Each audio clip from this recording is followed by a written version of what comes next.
नमस्कार मित्रों, सुख समृद्धि विज्ञान चैनल में मैं सुशील कुमार शर्मा आपका हार्दिक स्वागत करता हूं। मित्रों, जैसा कि सर्वविदित है कि संसार में सुख और दुख आते जाते रहते हैं। कोई ये न सोचे कि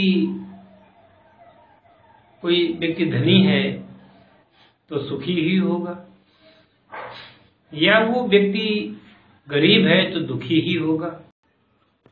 सुख और दुख जीवन के दो पहलू हैं।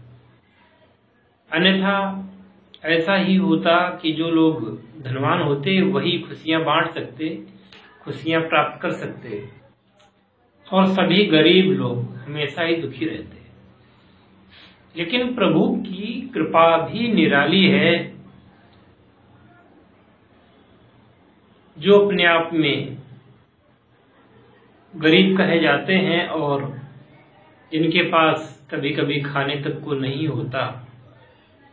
क्या पता कि वो व्यक्ति उस व्यक्ति से ज्यादा सुखी हो जो अपने आप को अमीर कहता है, और ऐसा देखा भी गया है। मैं बताऊं आपको कि सुख की तलाश में व्यक्ति क्या नहीं करता। सुख के लिए ही तो व्यक्ति जीता है, सुख के लिए ही मरता है। हर व्यक्ति ये चाहता है कि जीवन में उसके आनंद ही आनंद बना रहे और वो कभी भी दुखी ना हो।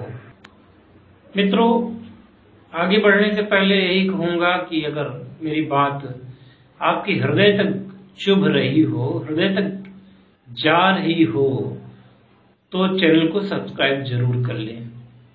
क्योंकि मित्रों, सब्सक्राइब करने के बाद जो घंटी का बटन आप दबाते हैं, उसके द्वारा ये सुनिश्चित हो जाता है कि आपको ये जब भी चैनल में नया वीडियो पड़ेगा तो आपको सबसे पहले नोटिफिकेशन मिलेगा और तुरंत आप उसको देख सकेंगे। ऐसा करना आवश्यक हो जाता है। मित्रों, दुख की भी कई श्रेणियां होती हैं। उनमें सबसे बड़ा दुख होता है अपनों का दुख। जो दुख अपनों के द्वारा दिया जाए, जिसे आप दिलो जान से चाहते हो,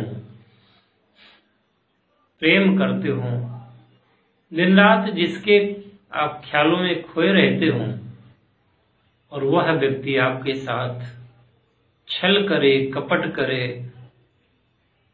और आपके खिलाफ घिनौनी साजिशें रचे। मित्रों, क्या करोगे? यही तो। क्या ये आप इसको कैसे रोकेंगे? दिन रात खून के आंसू रोने वालों, दिन रात दुखी होने वालों, और दुख के बाद जब दुख आपको आता है उस समय अपना संयम खोने वालों, इसके बाद में नशे में डूब जाने वालों, शराब पीने वालों, मेरा आपसे एक गहरा संदेश है। आप हंसेंगे, मेरा मजाक भी उड़ा सकते हैं, मैं अपनी बात कहता हूं। मित्रों, जब मैं सबसे ज्यादा दुखी होता हूं तब मैं क्या खाता हूं और क्या पीता हूं और क्यों करता हूं। भाई, मैं तो ये करता हूं, जब मैं दुखी होता हूं तो मैं मिठाई की दुकान पे जाता हूं और जो सबसे अच्छी मिठाई होती है वो खाता हूं। मैं इतना मूर्ख नहीं हूं कि नशे में अपनी समस्या का हल ढूंढूं। आप कहेंगे कि खुशी में मिठाई खाई जाती है, आप दुख में मिठाई खाते हैं। जी, दुख में आप दुखी हो, चले जाना किराए की दुकान पे, किराने की दुकान पर, और खरीद लेना 50 ग्राम बादाम, खा डालना चबा चबा करके। जब आप दुखी होते हो मित्रों, कष्ट इस बात का होता है कि उस समय आपकी बुद्धि विपरीत कार्य करने लग जाती है और उस समय आप उस विपरीत कार्य करने की वजह से अनावश्यक चीजें जो शरीर को नुकसान पहुंचाती हैं उन्हीं का सेवन आप करते हैं। जरा मेरे इस नुक्ते को आजमाइएगा। मैं ये नहीं कहता हूं कि मिठाई खाने से या बादाम खाने से आपका दुख कम हो जाएगा, लेकिन दुख से लड़ने की शक्ति मिलेगी। किसी ने आपको कुछ कह दिया और आपने 4 दिन भोजन नहीं किया, खुद पर आप बलात्कार कर रहे हो, खुद पर। जब कोई आपको भला बुरा कहे उस दिन 2 रोटियां ज्यादा खाना। क्यों? जब सबल होगे तभी तो लड़ोगे। ये बात मैं उन लोगों से कह रहा हूं, उन लोगों के लिए कह रहा हूं जो सज्जन व्यक्ति हैं और जो अपनी सज्जनता के कारण दंडित हो रहे हैं। यह कोई नहीं जानता कि मृत्यु, अपमान, दुख, दर्द ये किस कोने से आएगा, कहां से आएगा। आप बाहर 20 गार्ड लगवा लीजिए, घर के बाहर आप पूरी फौज लगवा लीजिए, हो सकता है शत्रु आपके घर में ही हो। तब आप क्या करेंगे? मित्रों, इसीलिए तो व्यक्ति को ये सोचना चाहिए कि ये शरीर नश्वर है और ये संसार असार है। वास्तव में यह संसार असार है और अपनों के ताने, अपनों के दिए हुए कष्ट, अपनों के दिए हुए दर्द संसार में सबसे ज्यादा कष्ट पहुंचाने वाले होते हैं। आप ना तो उनके खिलाफ कोई कड़ा कदम उठा सकते हैं और ना ही उनके खिलाफ कोई एक्शन ले सकते हैं। तब क्या करें?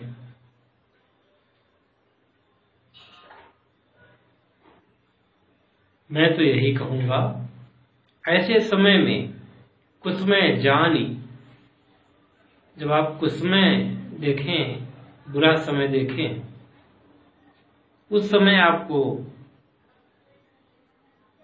सीधे और सीधे आत्मलीन होना चाहिए। आत्मलीन होने से बढ़िया कोई तरीका संसार में नहीं है। एक बार बाहरी दुश्मन होगा, आप निपट लेते। आप जानते हैं कि आपका व्यक्ति आपको इस प्रकार से कर रहा है। मित्रों, हम उसके एवज में जो कुछ बताएंगे आपको बताएंगे और उस कष्ट का निवारण भी करेंगे, क्योंकि मैं भी उन चीजों का भुक्तभोगी हो चुका हूं।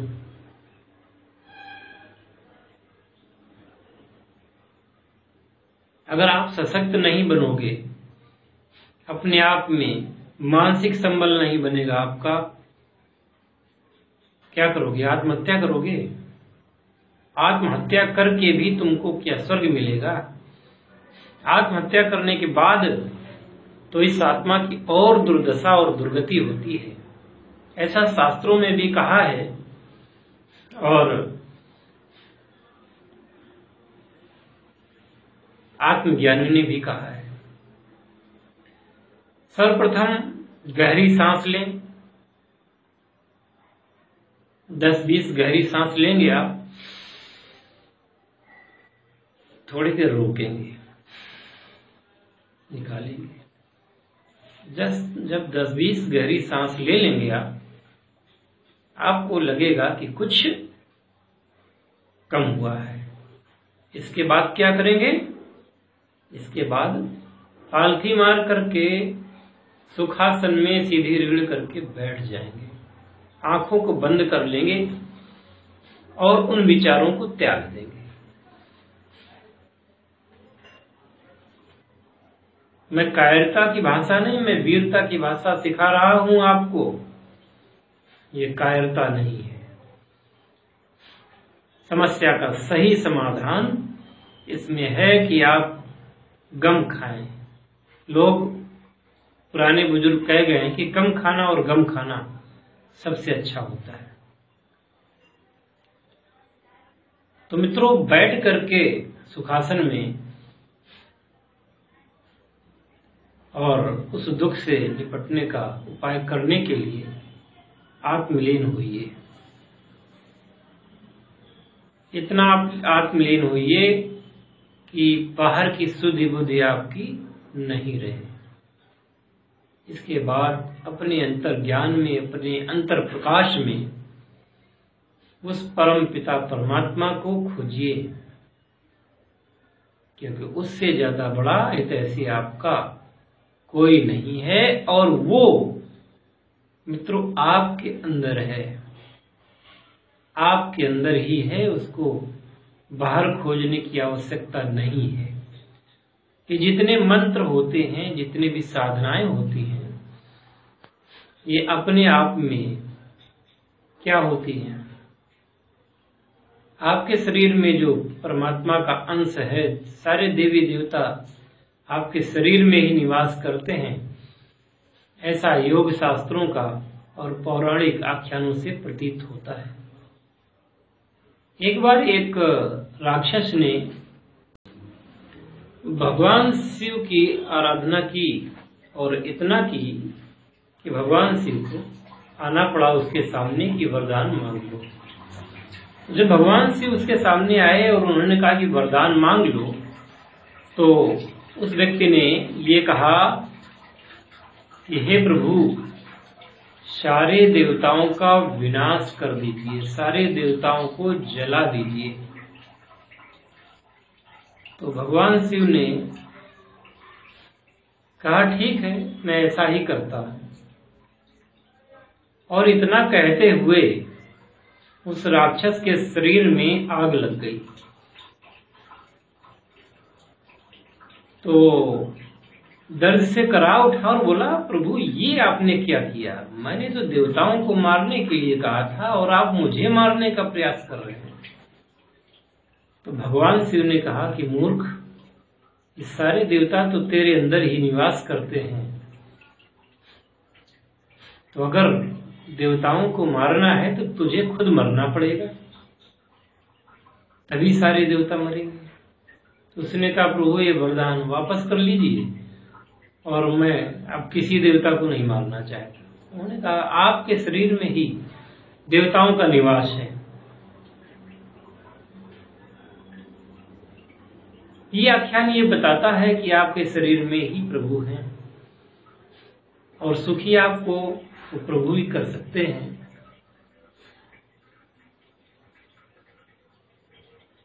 तो इस प्रकार से समाधान खोजेंगे और समाधान मिलता है। जब प्रभु से अकेले में बात करेंगे तो समाधान मिलता है, नैतिक समाधान मिलेगा।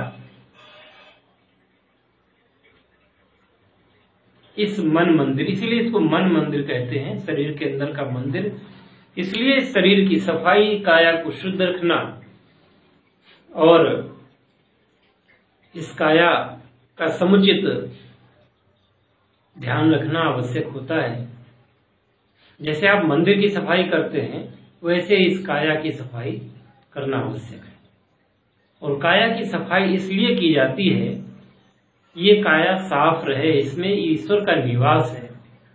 इसलिए नशा नहीं करना है, सिगरेट नहीं सुलगानी है, तंबाकू नहीं खानी है और मुर्दों को नहीं खाना है। आज मैं देखता हूं कि 80% लोग मुर्दों को खा रहे हैं। आप कहेंगे मुर्दों को खा रहे हैं? जी हाँ, मुर्दों को इसलिए खा रहे हैं कि वो मछली अंडा से लेकर के जितने भी जीवों को खा रहे हैं, तो ये मुर्दे ही तो हैं।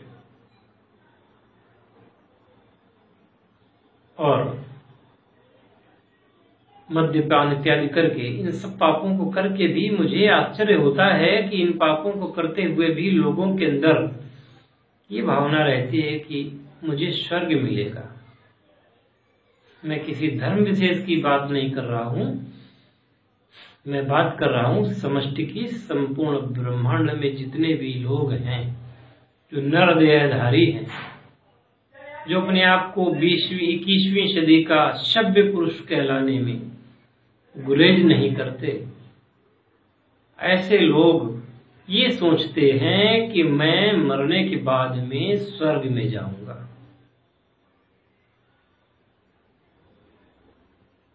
तो ये कोरी कल्पना है आपकी, क्योंकि स्वर्ग के दरवाजे आपके लिए नहीं खुलेंगे अगर ये काम करते रहे तो।